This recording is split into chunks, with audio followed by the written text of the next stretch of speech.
আসসালামু আলাইকুম ভিউয়ার্স, আশা করি সবাই ভালো আছেন। তো নতুন একটি ভিডিওতে সবাইকে স্বাগতম। তো আজকের আমাদের এই যে সেই এপিসোডে আমরা দেখাবো সর্বশেষ টুল, যে দুইটা টুল ছিল, সেটা হচ্ছে হ্যান্ড টুল এবং রোটেট ভিউ টুল। তো এই দুইটা টুল নিয়ে আমাদের আজকে কথা হবে। তো আজকের এই দুইটা টুল নিয়ে কথা বললে আমাদের মোটামুটি ফটোশপের সকল টুলস নিয়ে ক্লাস শেষ। তো এরপরে আপনারা চাইলে কিছু অ্যাডভান্স লেভেলের ক্লাস আমি আপনাদেরকে উপহার দিব। তো চলুন কথা না বলে আমাদের মূল ভিডিওতে চলে যাই। তো মূল ভিডিও যাওয়ার আগে যে কথা না বললেই নয়, যারা এখন আমার চ্যানেলটি সাবস্ক্রাইব করেন তারা সাবস্ক্রাইব করে পাশে থাকা বেল আইকনটি প্রেস করে দিবেন এবং আপনারা পরবর্তী ভিডিও পাওয়ার জন্য নোটিফিকেশনটা বাটনটা ক্লিক করে দিবেন, যার ফলে হবে প্রতিটা ভিডিও আপলোড হওয়ার সাথে সাথে আপনাদের কাছে নোটিফিকেশন চলে যাবে যে আমি ভিডিও আপলোড করেছি। তখন চাইলে আপনারা সেটি দেখে নিতে পারবেন। তো চলুন ভিউয়ার্স, কথা না বলে আমাদের মূল ক্লাস চলে যাই। তো ভিউয়ার্স, আপনারা আমার স্ক্রিনটি দেখতে পাচ্ছেন। তো প্রথমে আপনাকে যেটি করতে হবে, বরাবর যে গত 45টা ক্লাস মতো যেটা বলে আসছি, যে আপনাকে প্রথমে একটি ফাইল ওপেন করতে হবে। তো আমি প্রথম থেকে এখানে একটা ফাইল ওপেন করতেছি। তো ফাইল ওপেন করার পরে কন্ট্রোল নিউ থেকে আমি এখন যেটি করবো, জাস্ট এখান থেকে একটি ফাইল ক্রিয়েট করে নিলাম। তো নেওয়ার পর এখন দেখতে পাচ্ছি আমাদের এখানে ফাইল নেওয়া হয়ে গেছে। এখন যেটি করবো সেটি হচ্ছে যে আমাদের এখান থেকে আমরা কিছু রেক্টেঙ্গুলার টুল নেবো, যেহেতু গত ক্লাসে আমরা কিন্তু এটি নিয়ে অনেক কথা বলেছিলাম। তো এখান থেকে এমনিতে টুল নিলাম, আমি কয়েকভাবে দেখাবো আপনাদেরকে, তারপরও আর কি দেখাচ্ছি। তো আমি এখান থেকে জাস্ট কয়েকটি টুল নিলাম। তো এখান থেকে কয়েকটা শেপ নিলাম বা টুলস নিলাম, যেটাই বলেন আপনারা।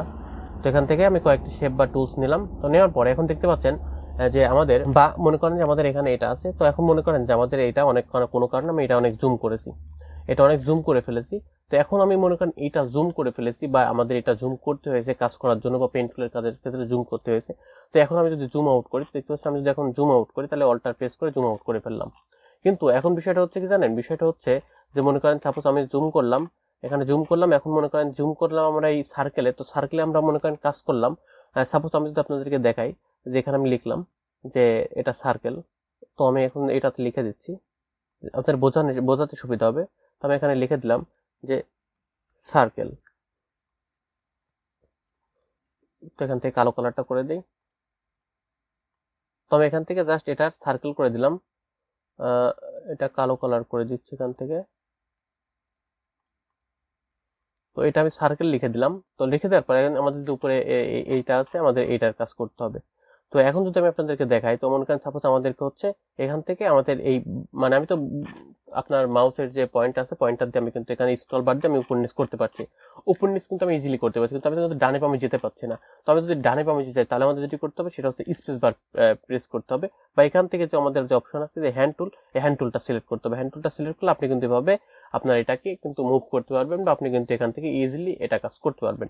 তো আমাদের যে হ্যান্ড টুলটা, এটা কিন্তু শর্টকাট হচ্ছে এইচ। তো সাপোজ মনে করেন আপনি এখন এই মুভ টুল নিয়ে কাজ করছেন, করার পর আপনি এখন মনে করেন যে এখানে সরাতে হবে। তো আপনি যদি এইচ প্রেস করেন, তাহলে কিন্তু আপনার হাতের আইকনটা চলে আসবে। আমি একটু জুম করে দেখাই। তো যদি আপনার মনে করেন যে কোনো কাজ করতেছেন এখান থেকে, তো কাজ করার পর এখন আপনাকে এটা সরাতে হবে।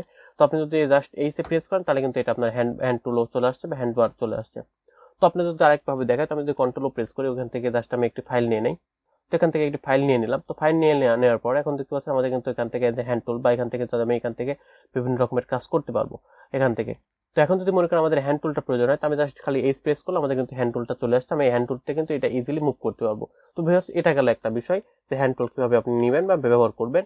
এখন যদি আপনাদের আরেকটি বিষয় দেখায়, সেটি হচ্ছে আমাদের যে এখানে পরবর্তী আরেকটি ছিল, সেটা হচ্ছে রোটেট ভিউ টুল। আর এই রোটেট ভিউ টুলের কাজটা হচ্ছে কি জানেন, আপনি যদি এটা এইভাবে রাখেন, আমাদের এই ছবিটা রাখা আছে, তো আমি যদি এখন জাস্ট যে কোনো এক পাশে বা যে কোনো জায়গায় আমি যদি এবার ধরে রাখি, তাহলে কিন্তু ইজিলি এটা মুভ করতে পারবো। দেখতে পাচ্ছেন আমি কিন্তু এটা ইজিলি যেভাবে মুভ করতে পারছি, এই যে এটা ইজিলি কিন্তু এভাবে মুভ করতে পারছি।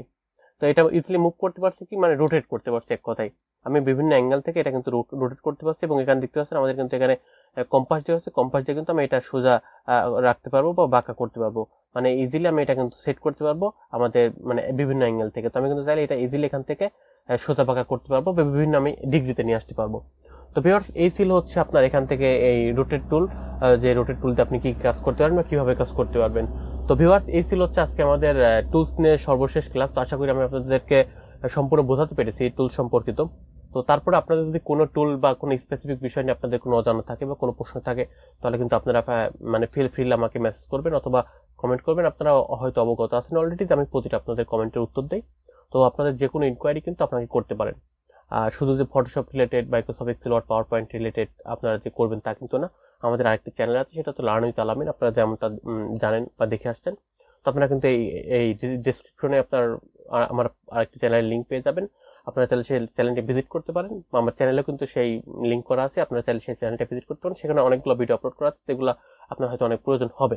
তো আপনারা যেগুলো স্ক্রিনে দেখতে পাচ্ছেন এগুলো ভিডিও কিন্তু সেই চ্যানেলেরই, তো সেখান থেকে আপনারা দেখে আসতে পারেন। তো আপনারা কিন্তু যে কোনো বিষয়ে আমাকে প্রশ্ন করতে পারেন, আমি আমার অবস্থান থেকে আপনাদেরকে সঠিক সমাধান দিয়ে, সঠিক পরামর্শ দিয়ে আপনাদের পাশে থাকার চেষ্টা করব। তো ভিউয়ার্স, আজকে আর কথা বাড়াচ্ছি না, পরবর্তী হয়তো আপনারা চাইলে অ্যাডভান্স লেভেলের কিছু ক্লাস নিয়ে আসবো। তো আজকের মতো এখানে বিদায় নিচ্ছি। আপনারা সবাই ভালো থাকবেন, সুস্থ থাকবেন, আমার জন্য দোয়া করবেন। আল্লাহ হাফেজ।